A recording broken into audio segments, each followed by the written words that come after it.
നമസ്കാരം. ഇതൊരു കടലിടുക്കിന്റെ കഥയല്ല. ലോകത്തിന്റെ എണ്ണവിലയും ഗൾഫ് രാജ്യങ്ങളുടെ സുരക്ഷയും ഇന്ത്യ അടക്കമുള്ള രാജ്യങ്ങളുടെ സമ്പദ് വ്യവസ്ഥയും നിർണ്ണയിക്കുന്ന ഒരു യുദ്ധക്കളത്തിന്റെ കഥയാണ്. ഹോർമൂസ് വീണ്ടും കത്തുകയാണ്. സമാധാനത്തിന്റെ വാതിൽ തുറക്കുമെന്ന് കരുതിയ നിമിഷത്തിൽ തന്നെ അമേരിക്കയും ഇറാനും വീണ്ടും നേർക്കുനേർ. 60 ദിവസത്തെ വെടിനിർത്തൽ ധാരണയുടെ കാലാവധി അവസാനിച്ചു. സ്ഥിരമായ സമാധാന കരാർ ഉണ്ടാകാതെ ചർച്ചകൾ വഴിമുട്ടി. അതോടെ ഇറാൻ ഇനി പൂർണ്ണമായും ആക്രമണാത്മക സൈനിക നിലപാടിലേക്ക് പോകുമെന്ന മുന്നറിയിപ്പ് നൽകി കഴിഞ്ഞു. മറുവശത്തെ വെടിനിർത്തൽ നീട്ടാൻ അമേരിക്ക തയ്യാറല്ലെന്ന നിലപാടിലാണ് ഡൊണാൾഡ് ട്രംപ്. പക്ഷേ ഏറ്റുമുട്ടലിന്റെ യഥാർത്ഥ തീപ്പൊരി എവിടെയാണ്? ഹോർമൂസ് കടലിടുക്കിൽ.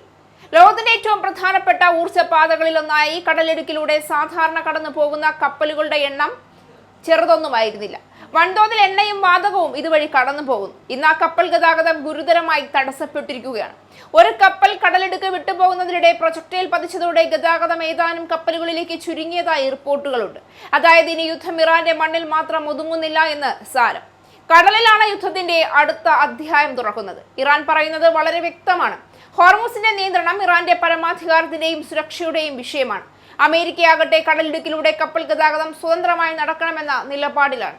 അതിനിടയിൽ ഇറാനും ഒമാനും ചേർന്ന് കടലിടുക്കിലെ ഗതാഗതത്തിന് ഒരു പുതിയ ധാരണയിലെത്താൻ ശ്രമിക്കുന്നതാണ് പുതിയ പ്രതിസന്ധിക്ക് കാരണമായി തീർന്നിരിക്കുന്നത്. ഇവിടെയാണ് ഡൊണാൾഡ് ട്രംപിന്റെ ഏറ്റവും പുതിയ ഭീഷണി. ഇറാനുമായി ഹോർമൂസ് വിഷയത്തിൽ ധാരണയിലെത്താൻ ശ്രമിക്കുന്ന ഒമാനെതിരെ പോലും അമേരിക്കൻ സൈനിക നടപടിയുടെ ഭീഷണിയാണ് ട്രംപ് ഉയർത്തിയത്. അമേരിക്കയുടെ സഖ്യരാജ്യമായ ഒമാനെതിരെ ഇത്തരമൊരു മുന്നറിയിപ്പ് വരുന്നത് തന്നെ പശ്ചിമേഷ്യയിലെ സാഹചര്യം എത്രത്തോളം അപകടകരമായ ഘട്ടത്തിലാണ് എന്നാണ് വ്യക്തമാക്കുന്നത്. ഹോർമൂസ് കടലിടുക്ക് ഗതാഗതത്തിൽ ഇറാനുമായി കരാർ ഉണ്ടാക്കിയാൽ ഒമാനെ ബോംബിട്ട് തകർക്കുമെന്നാണ് US പ്രസിഡന്റ് ഡൊണാൾഡ് ട്രംപിന്റെ പുതിയ വെല്ലുവിളി. ഇറാൻ ഒമാൻ ചർച്ച മുന്നേറുന്നതിനിടെയാണ് ട്രംപിന്റെ ഭീഷണി പുറത്തു വന്നിരിക്കുന്നത്. ഇറാനും US ഒപ്പുവെച്ച 60 ദിവസത്തെ വെടിനിർത്തൽ ധാരണാപത്രത്തിന്റെ കാലാവധി ഇന്നലെ അവസാനിച്ചതിനാൽ ഇറാൻ കീഴടങ്ങണമെന്നും ട്രംപ് ആവശ്യപ്പെടുന്നുണ്ട്. ഇറാൻ സേനാ വിഭാഗമായ റവല്യൂഷണറി ഗാർഡുമായി US ചർച്ച നടത്തുന്നുവെന്നും പറഞ്ഞു. ഇക്കാര്യം ഇറാൻ നിഷേധിക്കുകയും ചെയ്തു. Oman Sultan Haitham bin Tariq UAE-യിലെത്തി president Sheikh Mohammed bin Zayed Al നഹ്യാനുമായി ചർച്ച നടത്തി. മേഖലയിലെ സുരക്ഷയാണ് പ്രധാനമായും ചർച്ച ചെയ്തത്. ഇതിനിടെ ചെങ്കടലിൽ സൗദി യുദ്ധക്കപ്പൽ യമനിലെ ഹൂതി വിമതർ ആക്രമിച്ചു എന്നും റിപ്പോർട്ടുകളുണ്ട്. കപ്പലിനും അനുഗമിച്ച 4 ബോട്ടുകൾക്കും നേരെ മിസൈൽ ആക്രമണം നടത്തിയെന്നാണ് ഹൂതി വിമതർ അവകാശപ്പെടുന്നത്. ബാബുൽ മൻദിബ് കടലിടുക്കിന് സമീപം ചെങ്കടലിലെ യമൻ തുറമുഖമായ മോഖയിലാണ് ആക്രമണമുണ്ടായത്. ഒമാൻ എന്തുകൊണ്ടാണ് ഇത്ര പ്രധാനപ്പെട്ടതെന്നതാണ് ഈ വാർത്തയിൽ ഏറ്റവും പ്രധാനപ്പെട്ട ചോദ്യം. കാരണം ഒമാൻ ഇപ്പോൾ യുദ്ധത്തിനും സമാധാനത്തിനും ഇടയിലുള്ള ഒരു നയതന്ത്ര പാലമാണ്. ഇറാനുമായി സംസാരിക്കാൻ കഴിയുന്ന രാജ്യമാണ് ഒമാൻ. അമേരിക്കയുമായും ബന്ധമുണ്ട്. അതുകൊണ്ട് തന്നെ ഹോർമൂസ് തുറക്കാനുള്ള ചർച്ചയിൽ ഒമാൻ ഇടനിലക്കാരനാകുമ്പോൾ അതിനെ തകർക്കുന്ന ഏതൊരു നീക്കവും സമാധാന ശ്രമങ്ങൾക്ക് വലിയ തിരിച്ചടിയാകും. പക്ഷേ ഇതിന്റെ ഭീകരമായ പ്രത്യാഘാതം അനുഭവിക്കുന്നത് ഗൾഫ് രാജ്യങ്ങൾ മാത്രമാകില്ല. ലോകം മുഴുവൻ എണ്ണവിലയുടെ ആഘാതം അനുഭവിക്കേണ്ടി വരും. ഹോർമൂസിലെ പ്രതിസന്ധി രൂക്ഷമായതോടെ ബ്രെന്റ് ക്രൂഡ് ബാരൽ വില $91 മുകളിലേക്ക് ഇതിനോടകം തന്നെ ഉയർന്നു കഴിഞ്ഞു. ആഗോള എണ്ണ വിതരണത്തെക്കുറിച്ചുള്ള ആശങ്ക ശക്തമായതോടെ വിപണികളിലും അനിശ്ചിതത്വം വർദ്ധിക്കുകയാണ്. ഇന്ത്യയെ സംബന്ധിച്ചിടത്തോളം ഇത് അതീവ നിർണായകമാണ്. അതിനൊപ്പം ഗൾഫ് രാജ്യങ്ങളിലെ ലക്ഷക്കണക്കിന് പ്രവാസികളുടെ സുരക്ഷയും മറ്റൊരു വലിയ ആശങ്കയാണ്. ഇതിനിടയിൽ ചെങ്കടലിലും സമാധാനമില്ല. സൗദിയുമായി ബന്ധപ്പെട്ട കപ്പലുകൾക്കെതിരെ ഹൂതി ആക്രമണങ്ങൾ റിപ്പോർട്ട് ചെയ്യപ്പെട്ടുകൊണ്ടിരിക്കുകയാണ്.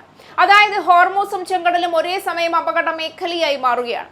അപ്പോൾ ചോദ്യം ഒന്ന് മാത്രമാണ്, അമേരിക്കയും ഇറാനും വീണ്ടും നേരിട്ടുള്ള യുദ്ധത്തിലേക്ക് പോകുമോ എന്ന്. അത് സംഭവിച്ചാൽ ഹോർമൂസ് അടച്ചിടുന്നത് മാത്രമല്ല പ്രശ്നം. ഗൾഫ് മേഖലയിലെ അമേരിക്കൻ സൈനിക കേന്ദ്രങ്ങൾ ലക്ഷ്യമാകാം. ഇറാന്റെ മിസൈലുകളും ഡ്രോണുകളും കൂടുതൽ രാജ്യങ്ങളിലേക്ക് എത്താം.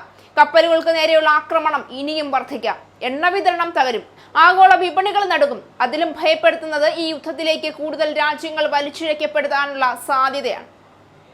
അതുകൊണ്ട് തന്നെ ഇന്ന് ഹോർമൂസിൽ നടക്കുന്ന ഓരോ നീക്കവും ലോകം ഉറ്റുനോക്കുകയാണ്.